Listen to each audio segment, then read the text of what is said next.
کا نکاح بھی کر دیتے ہیں. یعنی یہ اللہ رب العالمین اولیاء سے کہتا ہے، یعنی ماں باپ سے کہتا ہے کہ جب تمہارے بچے جوان ہو جائیں، جب تمہیں ان کے اندر جوانی کا احساس پیدا ہو جائے تو ایسی صورت میں شادی کر دو. اسی میں بھلائی ہے. جیسا کہ آپ جانتے ہیں جب تمہیں کوئی مناسب رشتہ مل جائے تو شادی کر دو، ورنہ زمین کے اندر ایک فساد ہو جائے گا. ہم اپنے گاؤں کی بات کر رہے ہیں. ہمارے گاؤں میں بہت سارے ایسے لوگ ہیں جو بچے جوان ہو چکے ہیں، 25 سے 30 کے درمیان یا اس سے اوپر بھی بڑھ چکے ہیں، مگر نہ جانے کس انتظار میں ہیں، جہیز کے انتظار میں ہیں یا کسی لالچ میں مبتلا ہیں. نہ جانے کیوں اپنی اولاد کو جوان بیرار اور چھوڑے ہوئے ہیں. ان کی بھی اپنی آرزویں ہوتی ہیں، ان کی اپنی خواہشیں ہوتی ہیں، لیکن کامیاب ہیں وہ لوگ جو اپنی اولاد کے جذبات کو سمجھتے ہیں. اور ماشاءاللہ میں اس محفل میں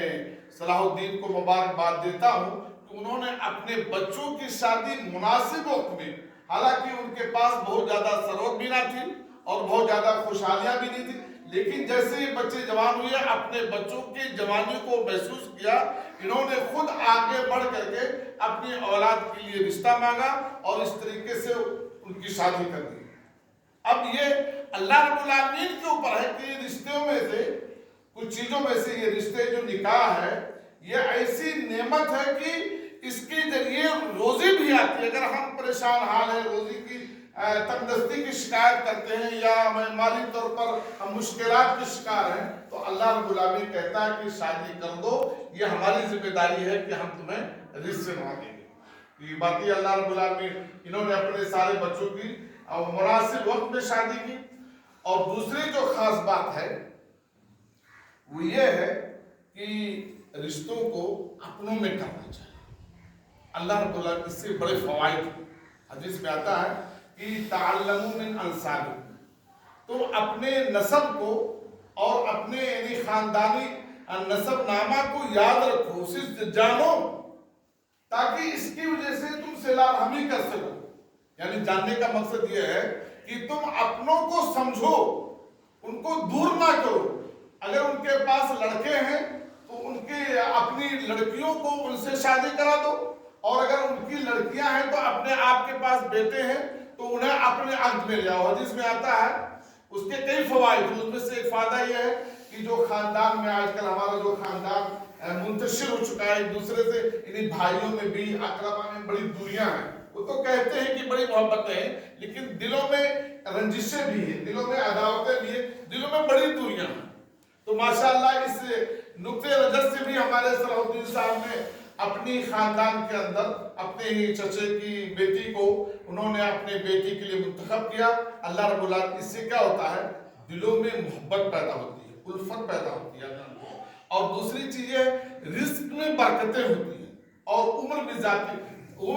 زیادتی ہوتی ہے. یعنی ایک ساتھ 3 نعمتیں ملتی ہیں. اب آپ نہیں سمجھتے، لوگ دوسری جگہ شادی کرتے ہیں کہ انہیں 1 لاکھ 2 لاکھ 10 لاکھ 5 لاکھ مل جائے گا. یہ وقتی بلبلا، یہ حباب ہے، چند دنوں کے لیے آپ کے پاس خوشحالی رہتی ہے، پھر ایسی چلی جائے گی آپ سوچ بھی نہیں سکتے. تو ایسی صورت میں بہرحال اس کے بھی حقدار ہے کہ اللہ رب العالمین نے انہوں نے اپنی ایک بیٹی کو اپنے گھر میں رشتہ جوڑ کر کے جس الفت و محبت کا اور صلہ رحمی کا ثبوت دیا ہے، اللہ رب العالمین ان دونوں کے درمیان الفت و محبت اور بھی پیدا کرتا ہے. تیسرا جو نقطہ ہے کہ لڑکیاں جو بڑی نعمت ہوتی ہیں. حدیث میں ایک ضعیف حدیث ہے، جس کے پاس کوئی لڑکی ہو فلم یعدھا ولم یعینھا ولم یؤثر ولدہ علیہا، کہتے ہیں حدیث ضعیف ہے لیکن مفہوم اس کا صحیح ہے کہ جس کے پاس لڑکیاں ہوں اور اس کی تربیت کیا ہو، اس کی نگرانی کی ہو، اس کی پرداخت کی ہو، اور اپنے لڑکوں اور لڑکیوں کے درمیان کوئی فرق نہ کیا ہو، تو اللہ رب العالمین اسے جنت میں داخلہ فرمائے گا. اس کے لیے جنت، یعنی بار بار اللہ رب العالمین جو جنت کا وعدہ کرتا ہے، یہ بہت بڑی نعمت والی جگہ ہے. اتنی بڑی نعمت کہ آپ سوچ بھی نہیں سکتے ہیں، دنیا سے کروڑوں گنا زیادہ بڑا ہے،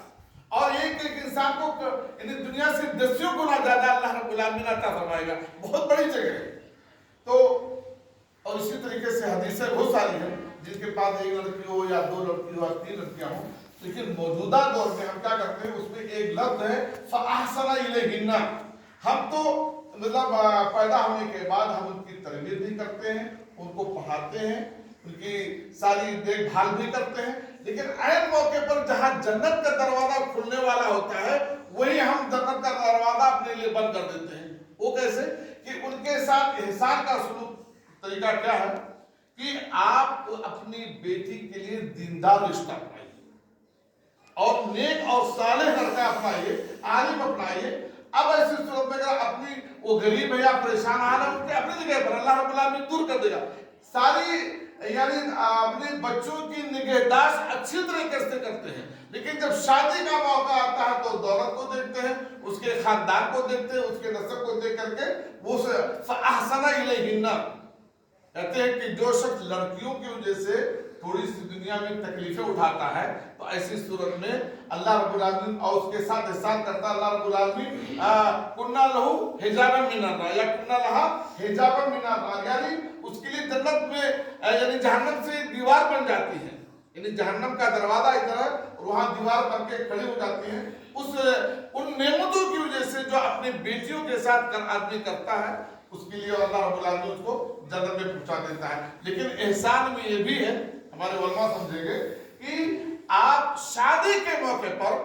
اس کے ایمان، اس کے تقوی، اس کی پرہیزگاری اور اس کے علم کو دیکھو، نہ کہ اس کی دولت،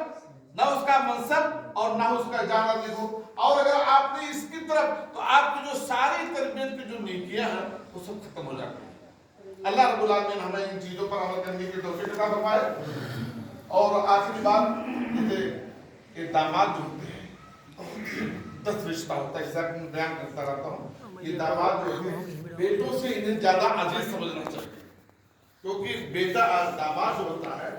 وہ ہماری آبرو اور عزت کا محافظ ہوتا ہے،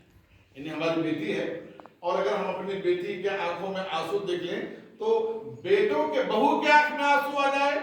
یا بیٹوں کے آنکھوں میں آنسو آ جائے کوئی فرق نہیں پڑتا ہے، لیکن اگر بیٹیوں کے آنکھوں میں آنسو آ جاتا ہے تو باپ کو بڑی تکلیف ہوتی ہے، باپ کو بڑی تکلیف ہوتی ہے۔ اس لیے داماد کو جب یہ کب آپ اپنی بیٹی کو کب آپ سرخرو دیکھیں گے یا کب آپ کی بیٹی بالکل یعنی امن میں رہے اپنے سسرال میں، اس کے لیے ضروری ہے کہ آپ اپنے داماد کو اپنے بیٹوں سے زیادہ عزیز سمجھیں۔ ہر موڑ پر جب بھی وہ آئیں اگر ضرورت پڑے تو چپل بھی سیدھا کرنے کی اسے بھی سیدھا کر دیں، ان کو اپنے بیٹے سے زیادہ کہتے ہیں کہ جب آپ اپنے داماد کی عزت کریں گے تو آپ کی بیٹی کو اپنے دلوں میں رکھے گا، اس سے وہ محبت کرے گا جس محبت کی وہ حقدار ہے۔ اللہ کے رسول صلی اللہ علیہ وسلم کے پاس 4 داماد تھے اور آپ نے خاص طور پر جب حضرت علی رضی اللہ تعالیٰ عنہ نے ابو جہل کی بیٹی سے شادی کا ارادہ کیا، ابو جہل کی بیٹی سے، تو اللہ کے رسول صلی اللہ علیہ وسلم سخت ناراض ہوئے اور اس کے بعد کہا کہ میری بیٹی اور دشمن کی بیٹی ایک ساتھ نہیں رہ سکتی ہے، اگر علی کو شادی کرنا ہے تو میری بیٹی کو طلاق دے دے، کیونکہ اپنی بیٹی کا یقیناً سوتر کی موجودگی میں آنکھوں میں آنسو آ ہی جائیں گے، اور اللہ کے رسول صلی اللہ علیہ وسلم کے آنکھوں میں آنسو آ جائے اپنی بیٹی کی وجہ سے، یا آپ کو گوارا نہیں تھا، یا اللہ پھر ہو سکتا ہے علی پر کچھ نہ کچھ غلطیاں ہو سکتی تھی، بھئی ایسا ہو سکتا تھا، تو آپ نے اسی موقع پر اپنے جس اموی خاندان کے چشم و چراغ ابو العاص بن ربیع کی بڑی تعریف کی اور کہا دیکھو ابو العاص بن ربیع نے داماد کی تعریف کرتے ہیں کہ وہ حدثنی وہ صدقنی، مجھ سے بات کیا اور سچ بات کیا، ووعدنی فوفانی، مجھ سے وعدہ کیا اور وفاداری بھی کی، یعنی کہا جاؤ میری بیٹی کو چھوڑ دینا، تو آپ نے علی سے زیادہ عزت ان کی ابو العاص کی کہ دیکھیں میرے اس داماد کو دیکھو کہ جو ایسا میرے ساتھ بھی کیا ہے، آپ سمجھ رہے ہیں میری بات کو۔ تو اللہ رب العالمین بہرحال علی کے مقابل میں ابو العاص کا درجہ کم ہی ہے، لیکن آپ نے اس موقع پر اپنی بیٹی کی وجہ سے ان کی تعریف کی تھی، تو بیٹیاں ہر ایک کو عزیز ہوتی ہیں، اور پھر انبیاء کرام یا علماء کرام تو بیٹیوں کی تو عزت کرتے ہی ہے۔ اللہ رب العالمین ہم تمام لوگوں کو بہرحال یہ ہے اللہ رب العالمین ہم تمام لوگوں کو صحیح معنوں میں ہر ایک کے لیے دعا کرنی چاہیے اور اپنے بیٹیوں کے لیے اپنے بیٹوں کے لیے مناسب رشتے کی تلاش بھی کرنی چاہیے۔ اللہ کے رسول صلی اللہ علیہ وسلم نے اپنی ایک اور پھر نگہداشت بھی ہونی چاہیے۔ اپنے ایک معمولی صحابی تھے جن کا نام جوزیب ہے، بڑے غریب تھے، محتاج تھے، اور کہا جا کے تم شادی کر لو اور فلاں جگہ جاؤ، تو ان لوگوں نے انکار کر دیا۔ بیٹی نے جب سنا کہ اللہ کے رسول کا پیغام ہے تو کہا ابو جان اللہ کے رسول کا پیغام انکار کر رہے ہیں، ان کی باتوں کو رد کر رہے ہیں،